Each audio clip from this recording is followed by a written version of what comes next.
Pues buenos días a todos, sean bienvenidos a esta primera mesa del coloquio que nos reúne esta mañana, que lleva por título Espacio Marítimo, y contamos para ello con tres jóvenes investigadores. En primer lugar, el doctor Carlos Mondragón, quien es historiador de formación y doctor en Historia y Antropología por el Queen College y actualmente es investigador en el Centro de Estudios sobre Asia y África del Colegio de México. Además de ello, ha sido compañero de la Facultad de Filosofía, hace ya 20 años que cursamos la carrera, y bueno, es también un amigo del grupo de investigación, y tiene un trabajo de investigación interesantísimo sobre las islas del Pacífico. Ha vivido varios años en medio de la nada y por lo tanto es una persona autorizadísima para hablarnos sobre una nueva manera de historiar las culturas marítimas en México. Doctor Mondragón, tiene usted la palabra. Solo una cosita a los tres: las coordinadoras me han dicho que tienen media hora y me han pedido que sea implacable con el tiempo para que luego no nos atrasemos, de tal suerte que además de llevar el cronómetro, me han dado aquí un reloj que viene directamente de las Mercedes para que cuando les queden 3 minutos se los voy a pasar y ustedes puedan manejar su tiempo. ¿De acuerdo? Doctor Mondragón, muchísimas gracias. El micro, claro, si no…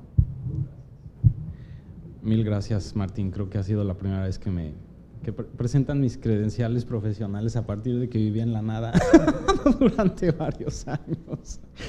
Pero se agradece muchísimo tu presentación y también pues la invitación para estar aquí. Es la segunda vez que colaboro con las organizadoras y varios de los participantes. Y quiero simplemente empezar dándoles nuevamente las gracias a las dos por nuevamente tolerar mis diversas particularidades logísticas y hacer un espacio para que esté yo aquí con ustedes, precisamente porque el ámbito desde el cual he estado trabajando desde hace ya casi 15 años no es el mexicano, sino el de Asia-Pacífico y más concretamente de Oceanía. Y es muy difícil abrir espacios de interlocución con colegas mexicanos y más ampliamente iberoamericanos, desde donde me muevo yo, que suele estar más cerca de los gremios académicos australianos, franceses y demás. Entonces esto realmente es un espacio importantísimo para mi trabajo, para mi conversación. Y justamente fue lo que me ha motivado tanto en el primer coloquio de culturas marítimas que se celebró en Veracruz hace 2 o 3 años y el de hoy. Y justamente lo que he querido hacer hoy es llevar un poco más lejos la propuesta que me motivó para participar en el primer coloquio. Fue ofrecer una serie de pautas para imaginar el medio marítimo desde un ámbito medioambiental y social diferentes, ¿no? Es decir, empezar a imaginar el océano como un espacio de historia y como un espacio medioambiental complejo que además está caracterizado por visiones culturales muy distintas, ¿no? Que lo rinden un paisaje muy distinto del que a veces estamos acostumbrados a pensar. Ya decía yo, creo que en esa ocasión, que muchas veces simplemente lo vemos como una especie de desierto acuático, sin profundidad y sin mayor dimensión histórica. Hoy lo que quiero es enfocarme en las dimensiones sociales de esa complejidad de los océanos, partiendo desde lo que conozco, que es la historia del Pacífico como océano de agua, de islas y de personas propias, es decir, no a partir de las exploraciones y descubrimientos de los fuereños que llegaron mucho después de los primeros habitantes de Oceanía, y del desarrollo que los historiadores y los diversos científicos sociales que se concentran en el estudio oceanista han traído a la mesa y que generalmente nos quedan un poco lejos, ¿no? Desde nuestro ámbito académico.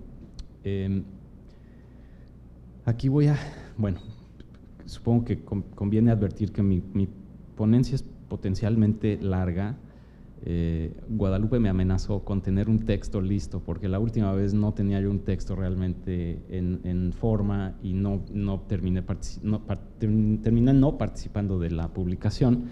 Esta vez exageré y produje un texto casi de 30 cuartillas, más notas separadas, ¿no? Entonces lo que voy a hacer es tratar de resumir, pero en esencia la ponencia se divide en 3 partes. Hay una muy breve introducción en la que voy a entrar ahorita, que es el problema que me motiva a entrar en conversación ahora, que es de naturaleza teórica y metodológica, y tiene que ver con esto de historiar el mar, ¿no? Desde nuestro ámbito. El segundo es hacer un bosquejo de cómo y por qué se llega a estas inquietudes desde el ámbito del Océano Pacífico. Y la tercera parte, quiero pensar que me va a alcanzar para poner un par de ejemplos muy concretitos, aterrizar exactamente a qué me refiero con la propuesta que quiero hacer. Entonces, voy a empezar leyendo un resumen de un resumen que ya hice hace unas horas. El estudio del mar en el contexto de las ciencias sociales y humanidades en Iberoamérica sigue estando caracterizado por aproximaciones que, a pesar de su creciente diversidad temática, con frecuencia siguen reproduciendo elementos de una visión romántica del mar y de las personas, predominantemente de tierra, que guardaron diversos tipos de relación con los océanos del pasado. Esta visión se concentra en la temática universal de la lucha del hombre contra los elementos, lo cual tiende a reducir las dimensiones del mar a un tema de aventura, arrojo, fortuna o desventura. En suma, reduce el mar a un espacio de anécdotas y crónicas en sustitución de análisis y complejidad social, física y temporal. El distinguido historiador marítimo Marcus Rediker ha señalado que esta perspectiva romántica tiende a omitir aspectos vitales de la experiencia de las personas de mar. Notablemente pasa por encima de tensiones y luchas sociales, producto de las ideologías que sustentaron distintos periodos y procesos de expansión marítima, desde diversos ámbitos, no nada más el europeo, también asiático y sudasiático. En consecuencia, esta manera de historiar el mar, es decir, como aventura o como la lucha del hombre contra los elementos, desdibuja o transforma en anécdota de peripecias y desventuras las transformaciones que marcaron los encuentros y choques entre culturas y sistemas político-económicos a través y sobre los mares del mundo. Rediker concluye diciendo que la historia de la gente de mar puede y debe ser más que una crónica de almirantes, capitanes y batallas militares. En efecto, debe ser una interrogación que se coloque en un marco más ambicioso de problemas para explicar procesos históricos en y sobre el mar. Las condiciones de vida y experiencia cultural de sociedades marítimas, tanto como de sociedades de tierra que se van al mar, con las que se han constituido ambas a partir de encuentros mutuos, nos imponen la necesidad de mirar más allá de fronteras étnicas, nacionales y lingüísticas, con el propósito de adquirir una noción más amplia de dinámicas sociales que han hecho la historia de los mares.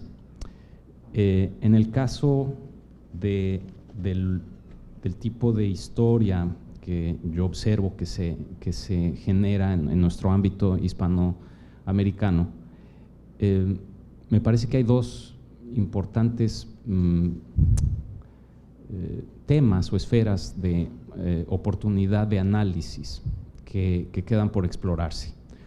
Una de ellas tiene que ver precisamente con el tema de procesos político-económicos, de tensiones, de luchas, de ideologías, tanto anteriores como posteriores al colonialismo, y que tienen que ver con, con las desigualdades, las formas de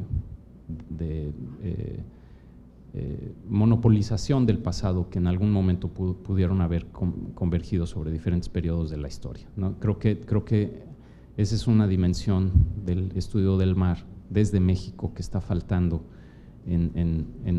todavía en algunas de nuestras perspectivas.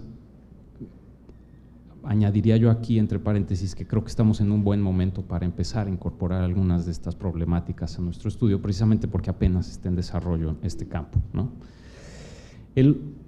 Sin embargo, en ese campo no es el que me quiero concentrar porque no es mi principal tema de interés. El principal tema de interés, y que es el segundo campo que creo que también ofrece mucho potencial para el análisis de la historia del mar desde México, es el de los encuentros interculturales, o sea, de la historia del mar como una historia no nada más de sociedades de tierra que se hacen al agua, sino de la manera en que los encuentros entre las sociedades de mar y de tierra, o bien las sociedades de tierra, pero de diferentes continentes y latitudes, dan lugar a procesos históricos inesperados, a formas inesperadas de construir el tiempo y el espacio en diferentes lugares.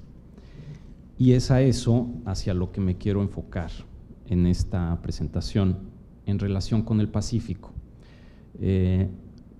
No pensaba, bueno, precisamente pensaba mostrar muy pocas imágenes, pero ayer me insistieron en que sería interesante e importante apoyar parte de lo que voy a decir con imágenes, así que para variar exageré y aquí tengo una ponencia enorme.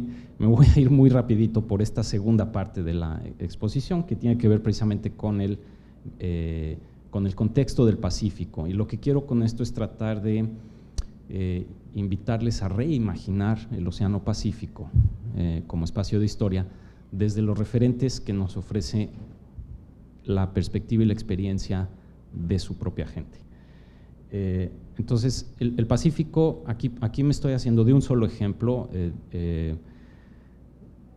que tiene que ver con la historia ibérica en Oceanía, pero bien podría ser francesa o inglesa. Quiero empezar con una pequeña reflexión que estoy rescatando de un capitán y un explorador ibérico que entró al Pacífico en el siglo XVI y que me sirve de punto de partida para esta reflexión.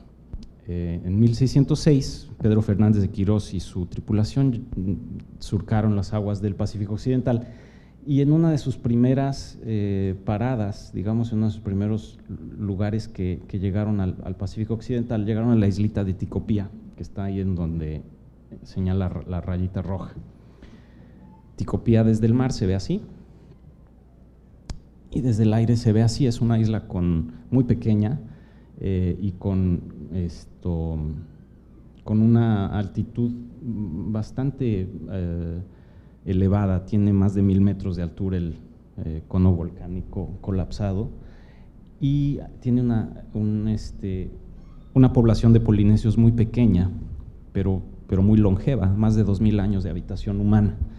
Estando ahí, Quirós puso en su diario esta cita, ¿no?, de su primer encuentro con los hombres de Ticopía. La voy a leer de cualquier manera. Estando pues con espacio, mirando los unos a los otros y hablándose por señas, por unas peñas abajo vino desgalgando un hombre de buen cuerpo, su color mulato claro. Y según los ademanes que hizo y el modo de hablar, debía de preguntar: ¿dónde venís? ¿Quiénes sois? ¿Qué buscáis o qué queréis? Y como si fuera así, dijo uno nuestro: venimos de Oriente, somos cristianos, a vos buscamos y queremos que lo seáis. Yo entiendo que no hubo quien se entendiese, y que es el daño muy cierto cuando en ocasiones tales falta el celo y falta maña.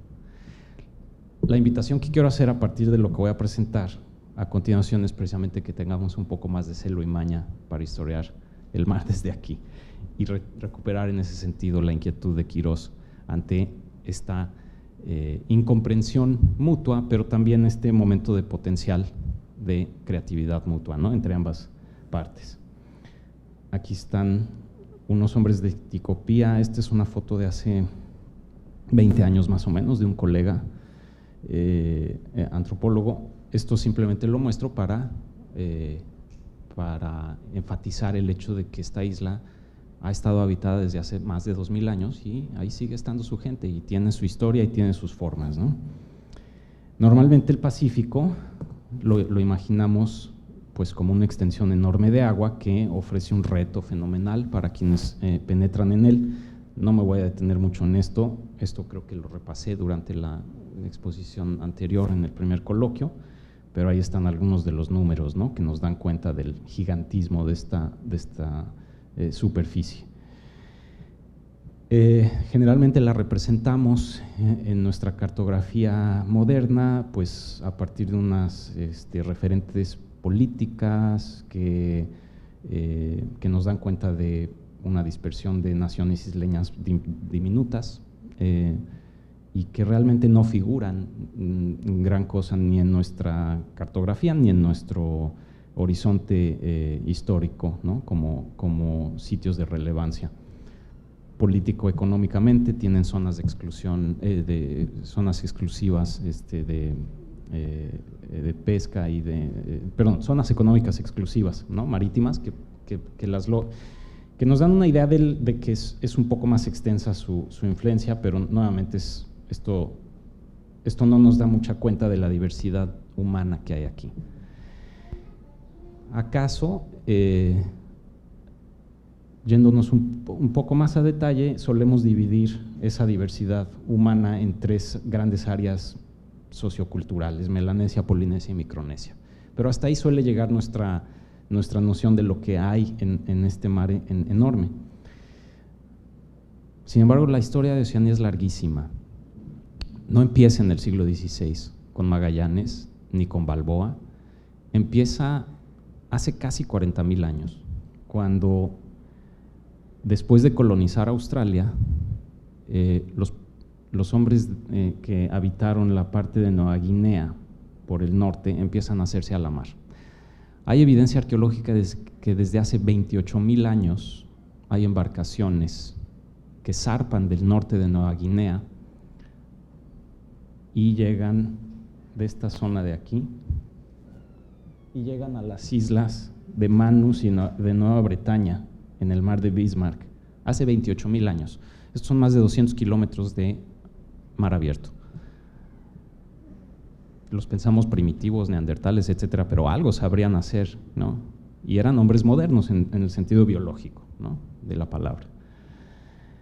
En Australia el resultado fue una diversidad fenomenal de sociedades y de lenguas.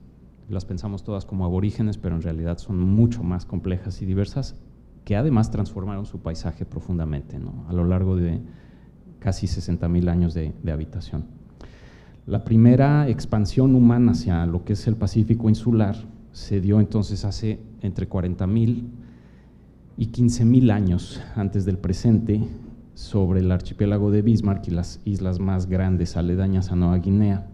Hoy se le conoce a esta zona como la Oceanía cercana por los arqueólogos y paleontólogos, y después hubo una pausa muy larga porque de ahí en adelante las condiciones de mar eran mucho más complejas y las porciones de tierra mucho más pequeñas, y no es sino hasta unos 6,000 años antes del presente que empieza a haber una segunda ola migratoria, que es la que termina con la población de Oceanía remota.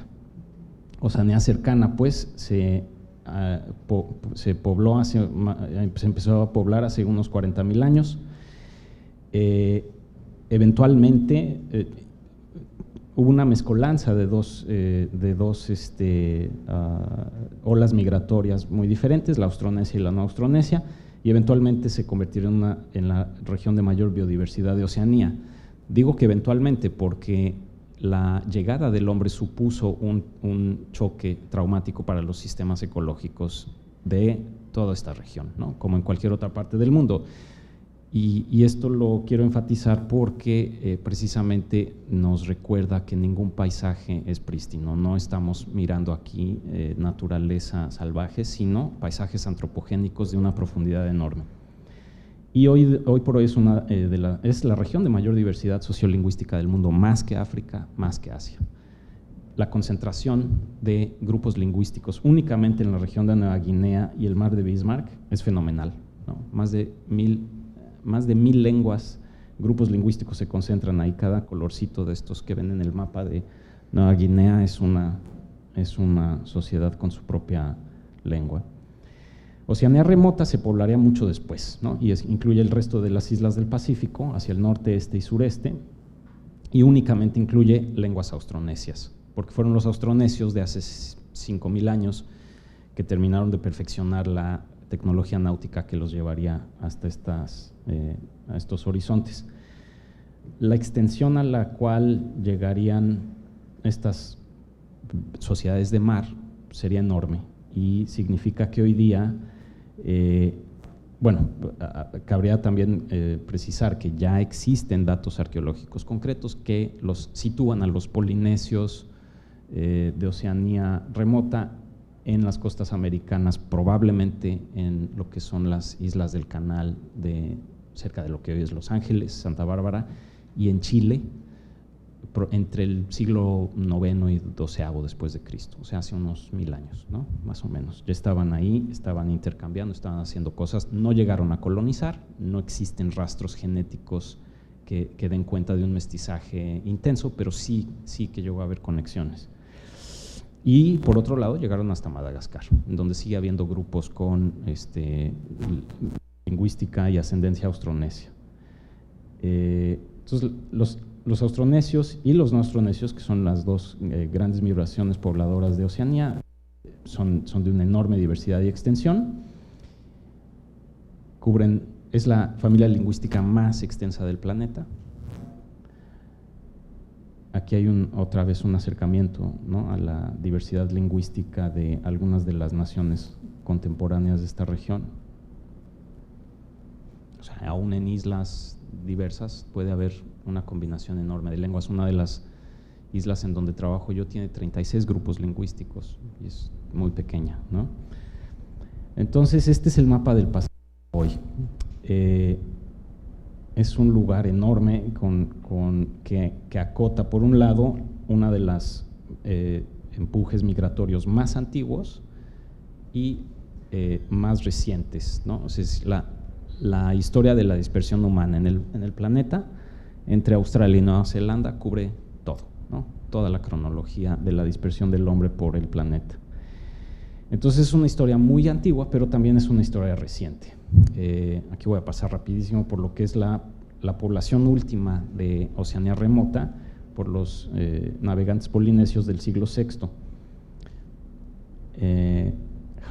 A Hawái llegaron hace aproximadamente 1500 años y la diversidad de embarcaciones y de conocimiento ambiental y náutico que concentraron era fenomenal. Aquí hay una muy pequeña muestra de la enorme diversidad de embarcaciones costeñas y de mar abierto que se puede encontrar en el pasado y en el presente de Oceanía. Este es de cercana de Ticopía, este tipo de embarcación.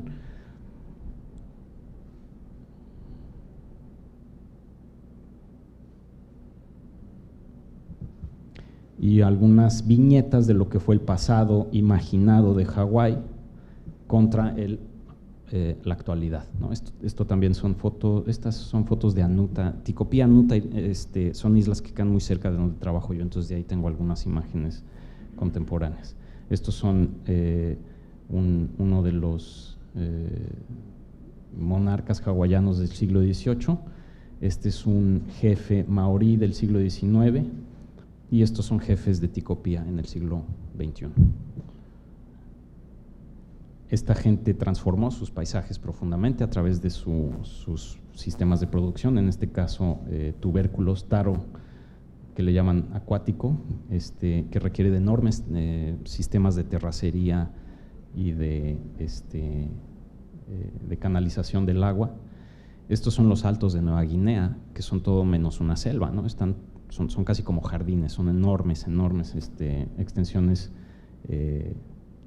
transformadas por los sistemas productivos humanos. Entonces, lo que pareciera una serie de islitas aisladas, ¿no?, sin mayor complejidad, pues en realidad concentran una densidad humana y ecológica enorme. Aquí hay esta secuencia creo que la mostré en nuestro anterior coloquio, pero es algo muy interesante, ¿no? Como nosotros solemos concentrarnos en la parte terrestre de las islas. Esta es la isla de Anuta, es una isla diminuta cerca de Ticopía, de donde vienen algunas de las personas que ya mostré fotos, y pues es su toponimia y algunos de sus rasgos físicos. Pero Anuta está rodeada por diversos rasgos submarinos arrecifes y plataformas. Aquí hay una corte transversal de esa misma isla que nos muestra las diferencias en el nivel, en el fondo marino. Y esta es la toponimia que guarda la gente de Ticopía en relación con ese fondo marino. Entonces, se ubican perfectamente bien a extensiones mucho más largas, ¿no?, de lo que es la isla misma. De modo que el mar verdaderamente es un espacio con sitios concretos, con presencias ancestrales, espirituales, animales y ecológicas diversas, y todo eso está ahí concentrado en la manera en que viven su mundo estas personas. La diversidad cultural a la que da lugar esta densidad humana pues es enorme.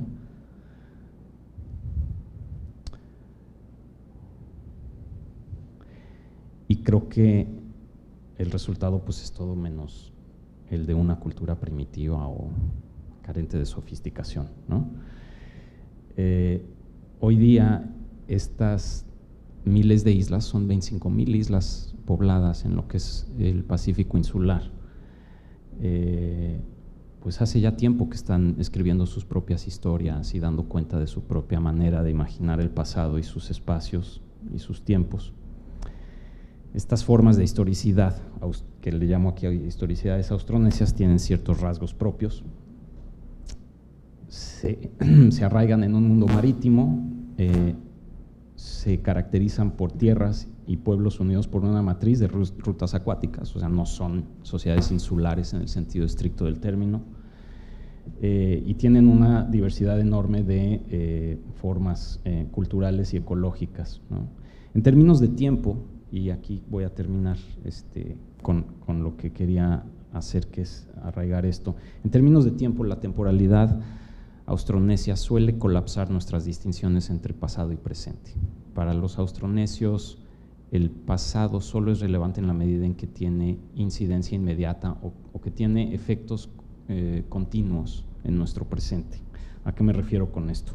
Bueno, aquí para terminar este pedacito, entonces tenemos dos opciones, ¿no? Dos maneras de seguir imaginando la historia de Oceanía y por extensión de otros mares de nuestro mundo, como lugares que se descubren y se atraviesan, como desiertos acuáticos que se descubrieron hace 500 años, en donde los heroicos navegantes tuvieron sus diversos momentos de apoteosis y martirio,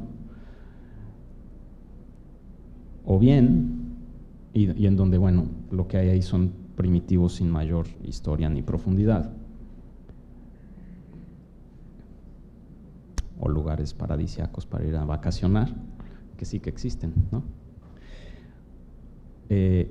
Esta imagen la pongo aquí porque es una representación de la llegada del capitán Cook a Hawái en 1779, en el mes en que los hawaianos lo asesinaron,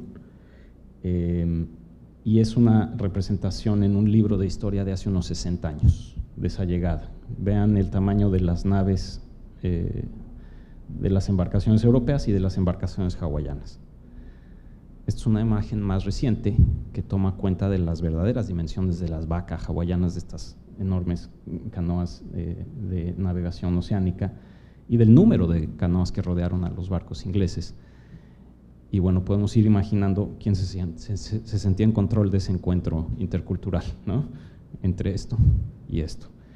El punto es cómo vamos a incorporar estas visiones, ¿no?, en la manera en que entendemos estas historias interculturales. Mi último ejemplito, a ver si lo puedo hacer en 3 minutos o menos, es, aquí quiero regresar a un sitio en donde he trabajado mucho, en el archipiélago de Vanuatu, en la isla de Espíritu Santo, así nombrada hace 500, 400 años por Fernández de Quirós, precisamente al que citaba yo al principio. En este lugar, en esta aldea, hace poco estaba yo platicando con uno de los ancianos de la aldea y enseñándole imágenes de las que se produjeron durante la expedición de Quirós. Él logró identificar a uno de los personajes en esas imágenes por el estilo de bastón de mando y armamento que llevaba, y eventualmente decidieron aquí no es una cuestión de precisión, sino de identificación, ¿no?, con estos personajes, que era un jefe con un cierto nombre, que pertenecía a cierto linaje, y entonces de repente me interpeló este señor, me dijo, bueno, tú hablas español, tú vienes, evidentemente tú estás conectado con esto, ¿no? Algo sabes de esta gente y algo puedes estar conectado con los personajes que son los descendientes de Quirós y de su tripulación. Y dije, bueno, yo estaba así como alucinado, ¿no? Y me dice, es bien importante que regresen para que hagamos una ceremonia para continuar el intercambio que se comenzó hace 400 años, ¿no? Dice, porque aquí quedaron deudas pendientes, ¿no? Tanto de muertos como de objetos y de cosas, ¿no? Y para él entonces de repente hay muchas más implicaciones, ya he escrito algo sobre este tema, pero para él lo importante era que esta historia tenía continuidad, y más aún, ¿no?, más asombroso aún fue que de repente me empezó a hablar en primera persona de Quirós, ¿no?, porque él, como representante de su linaje, que tiene una continuidad territorial enorme en esta situación, no tiene ningún problema en hablar como quien fue su ancestro cuando se topó con Quirós, ¿no? Entonces ahí se colapsa completamente la distinción entre presente y pasado. Esto es una pequeña muestra muy, muy breve, ¿no?, de lo que quiero decir. Y bueno, dado que no quiero decepcionar, Carla anda por ahí, Carla Lois, ¿no? Bueno, ella me preguntaba por el tema de los fondos oceánicos, ¿no? Y voy a insertar así rapidísimamente un segundo dato etnográfico que acaba con esta imagen así como icónica, que tiene que ver con la manera, ya digo, el tiempo se puede imaginar así, como lo acabo de escribir, y el espacio como. Hace unos años estaba yo platicando con uno de mis amigos isleños que viven en una isla muy, muy pequeña, que es donde principalmente he concentrado mis estudios, y había habido un terremoto. Entonces, de repente se sentaron todos alrededor y me preguntaron cuál era mi explicación para los terremotos, ¿no? Y entonces yo les empecé a dar una explicación de las placas tectónicas y de la manera en que se mueven las islas y demás. Y se quedaron todos asombrados y me dijeron, ¿pero de qué estás hablando, no? Si las islas flotan. Y entonces de repente fue un momento así de disonancia cognitiva en donde me vi obligado a dar cuenta de cómo esta gente imagina de manera radicalmente diferente su mundo físico, ¿no? Y no es una cuestión de precisión científica o geofísica, sino simplemente de cómo viven y entienden su mundo. ¿Por qué habrían de preocuparse por un fondo marítimo que está completamente ausente, ¿no?, lejano de su experiencia inmediata, si siempre han pensado que sus islas flotan, ¿no? Y eso, con todo lo que eso puede implicar. Bueno, creo que apenas, ¿no?, alcancé. Ya no da tiempo de concluir así con 10 palabras o menos qué quiere decir todo esto, pero ojalá esto pueda inspirar, ¿no?, algunas ideas sobre cómo mejor empezar a imaginar esta cuestión de la interculturalidad en la historia de los mares, porque estoy hablando de Oceanía, pero en México también hay muchísimo material para este tipo de construcción, ¿no? Gracias.